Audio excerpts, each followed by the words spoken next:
पुराने समय में एक राजा था, बहुत ही उदार, न्यायप्रिय और प्रजा का ध्यान रखने वाला। उसके राज्य में लोग सुखी थे। कोई भी अपराधी बिना सजा पाए नहीं रह सकता था। कुछ समय बाद राजा के मन में घमंड आ गया। वह सोचने लगा, मैं कितना बुद्धिमान हूँ, प्रजा का कितनी अच्छी तरह से पालन कर रहा हूँ, दूर दूर तक मेरी ख्याति है।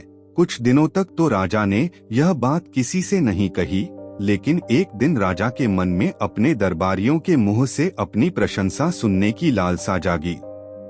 राजा ने अपने दरबारियों से पूछा, मेरा राजकाज कैसा चल रहा है? पड़ोसी राजा मेरे बारे में क्या सोचते हैं?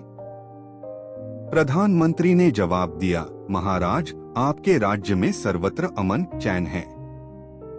सारी प्रजा आपकी जय जयकार कर रही है। यह सुनकर राजा खुश हो गया।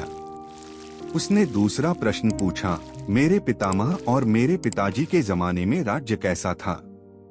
प्रधानमंत्री ने जवाब दिया, महाराज, शायद ही कोई व्यक्ति जीवित हो जो आपके पिता या पितामह के राजकाज के बारे में कुछ बता सके। पास के जंगल में एक महात्मा रहते हैं, उनकी आयु काफी है, शायद वे कुछ बता सकें। राजा ने कहा, उन्हें बुलाया जाए।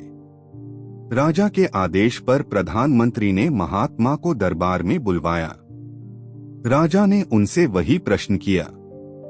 महात्मा ने कहा, आपको एक घटना सुनाता हूँ। इसका संबंध आपके पिता तथा पितामह के राज से है। आप सब समझ जाएंगे कि किसका राज कितना अच्छा था। इतना कह महात्मा बताने लगे, राजन, आपके दादा के राज्य में एक किसान के पास कुछ जमीन थी। उसके घर में खेती में मदद करने वाला दूसरा कोई आदमी नहीं था। इसीलिए किसान ने अपनी जमीन दूसरे किसान को बिना किसी लिखापढ़ी के खेती करने के लिए दे रखी थी। फिर भी जमीन जोतने वाला किसान ईमानदारी से उसका हिस्सा बिना कहे दे देता था। एक दिन की बात है, दूसरा किसान जमीन जोत रहा था।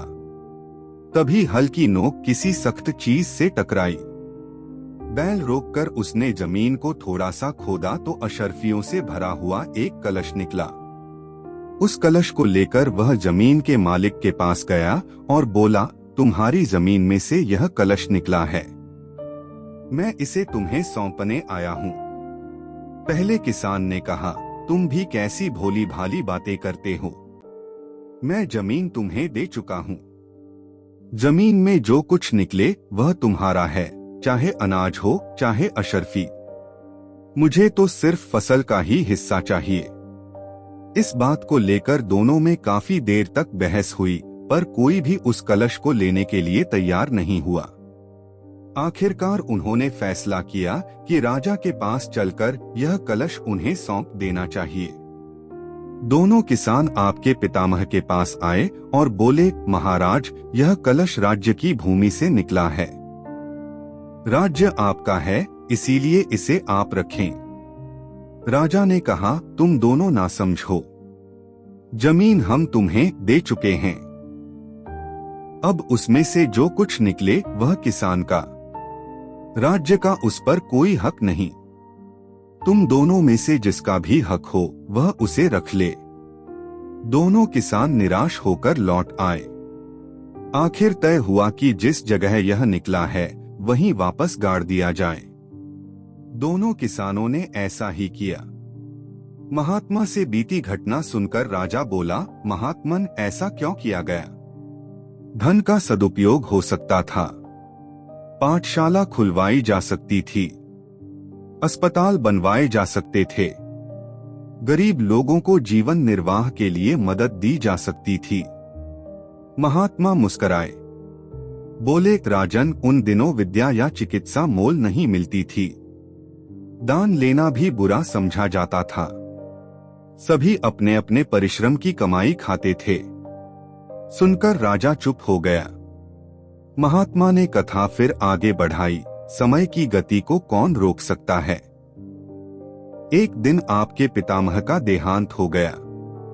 आपके पिता गद्दी पर बैठे, साथ ही वे दोनों किसान भी स्वर्ग सिधार गए। दोनों किसानों के लड़के बड़े हुए। इस बीच आदमी में भी थोड़ा थोड़ा अंतर आ गया। जो किसान जमीन का मालिक था, उसके लड़के ने मन में सोचा, पिताजी को जो कलश देने के लिए किसान आया था वह ठीक ही आया था। जमीन उसे खेती करने के लिए दी गई थी। जमीन के भीतर का धन तो पिताजी का ही था। पिताजी ने वह धन लेने से इनकार करके बड़ी भूल की। यह सोचकर वह खेती करने वाले किसान के पुत्र के पास गया। बोला, भैया, जो कलश तुम्हारे पिताजी मेरे पिताजी को देने आए थे वह बात ठीक ही थी। जमीन तो तुम्हें खेती करने के लिए दी गई थी। आठ मेरे पिताजी ने बेकार ही उस धन को लेने से इनकार कर भूल की। आज मैं उस भूल को सुधारने आया हूँ। खेती करने वाले किसान के लड़के के मन में भी लोभ आ चुका था। बोला, मेरे पिता कितने नासमझ थे। खेत में निकला हुआ धन दूसरे को देने गए थे। जब जमीन को वह जोतते थे तो उसमें चाहे जो निकले वह उनका ही हुआ। अगर कलश की जगह सांप निकलता और मेरे पिता को काट लेता तो मृत्यु उनकी ही होती। भूल तुम्हारे पिता ने नहीं, मेरे पिता ने की। दूसरे किसान का लड़का अशरफियों का वह कलश चुपचाप जमीन में से निकाल लाया। कुछ धन उसने गांव के बड़े लोगों को बांटकर अपनी ओर मिला लिया। फिर सुख से रहने लगा। कुछ देर रुककर महात्मा ने कहा, राजन, वह तो हुई दो किसानों की बात। इधर आपके पिता के मन में भी लोभ समाया। सोचने लगे कि जमीन के भीतर का धन तो राज्य का ही होता है, वह किसान का कैसे हुआ। यह सोचकर आपके पिताजी ने सिपाही भेजकर किसान के पुत्र से कलश मंगवाया। किसान ने साफ मना कर दिया। कहा, राजा तो जमीन दे चुका है, उसमें जो कुछ निकले वह जमीन जोतने वाले का है। राजा जी चाहें तो मैं 10-20 आदमियों को लेकर हाजिर हो सकता हूँ। वे मेरी बात का समर्थन कर देंगे। ये आदमी वे ही थे जिन्हें वह धन देकर अपने पक्ष में कर चुका था।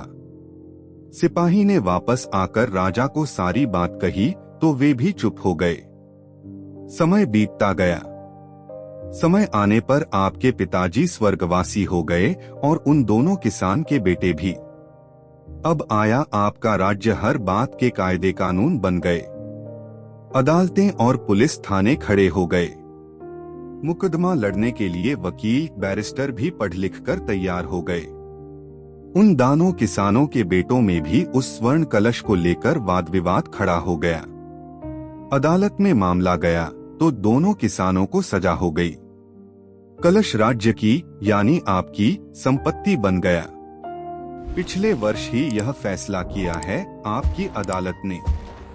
अब राजन, हालत यह है कि वह अशरफियों वाला कलश तो आपके खजाने में है और वे दोनों किसान आपकी जेल में, क्योंकि आप जैसे न्यायप्रिय राजा के राज्य में कोई अपराध करके सजा से कैसे बच सकता है।